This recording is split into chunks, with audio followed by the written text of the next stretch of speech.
nyo. So alam ko, dito talaga magigising ka na at lahat kayo dito sa studio. Amigo, may kasama ka daw, sexy Latin model, Latino model na si Ariana Baruch for Hubad na Katotohanan! Of course, ito na ang favorite nyo. Ready na ba kayo? Boys, ready na?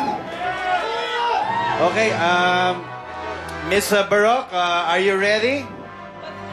Konti lang. Ay, teka, may customer. Ready na po kayo? Pwede. Doon na doon ang dating eh. Order. Gusto niyo mag-order? Ay, menu. Ha? Menu. Sinigang. Okay, eto na. Hubad na Katotohanan. Paborito ko dahil maraming chismis dito at higit sa lahat, maraming sexy. Question number 1 for you. Totoo bang pinag-iisipan ni Richard Gomez ang pagtakbo bilang congressman sa 4th District ng Leyte? Totoo ba ito? Totoo. Tanungin natin, totoo ba ito? Totoo! So, ibig sabihin yan, kailangan mong magtanggal ng something. Ano ang pwede mong tanggalin? Gloves, okay. Uy. Sa pamamagitan po ng kanyang mga ngipin, tinanggal ang gloves.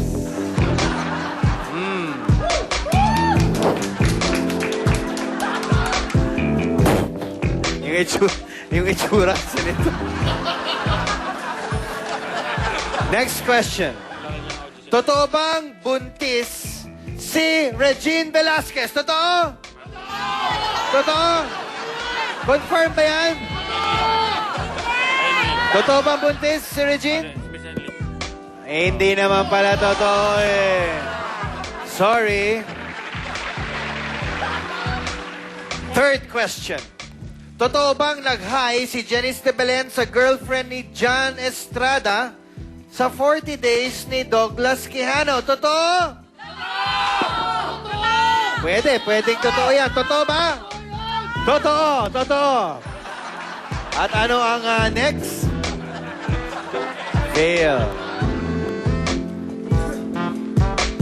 Konti na lang yung natitira.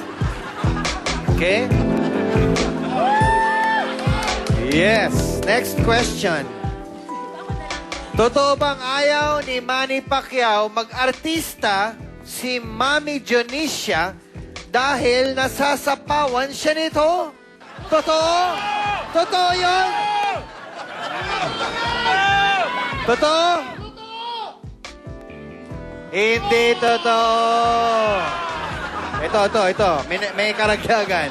Hindi totoo. According to Manny, ayaw niya mag-artista si Mami Dionisia dahil matanda na at baka hindi niya kayanin ang mga taping. Pero kung saan siya masaya, susuportahan daw niya ito. Sa bagay, malakas naman si Mami Dionisia, di ba? Totoo? Malakas, kaya niya. Guess natin dito, ha? Next question. Totoo bang may anak si Danilo Barrios? Totoo? Ako hindi ko alam. Totoo? Totoo!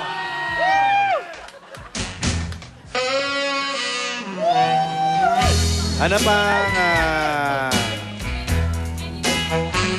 You need help? Why? What will I do? Where? Yan? Ha? Ano? Ha? Siya magtatanggal, hindi pwede ako? Bakit? Wala naman akong mali siya. May asawa ako at mga anak. Ano ba? Di ba? Pwede? Wala. Ilang beses ko na napapanood sa pelikula. Ikaw na lang. You know why? I'm not used to foreigners. Yeah. Puro local lang na kilala ko. Okay, you can remove it by yourself. Okay. Okay na ba yan? Okay. Umiinit po sa studio, mga kaibigan. Next question. Totoo bang bumili si Joe Eigenman ng bagong kotse worth 5 million pesos? Totoo yan? Is that true? Totoo? Totoo!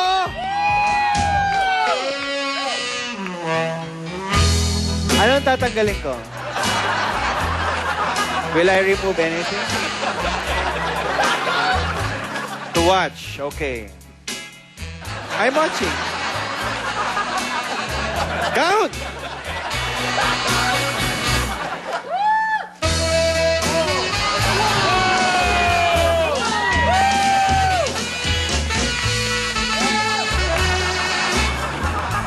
Okay. Thank you, Ariana. Thank you for being a sports car. A sports car? Ito. Ano yung 5 million na kotse? Ano yan? Hindi nyo alam anong brand? Ha? Kung gusto nyo malaman kung ano yung kotse bukas, manood ng Showbiz Central. Okay, yan. Thank you. Back to you, Eugene and Mr. Cariñoso. Oh, sige. Meron tayong calls ngayon.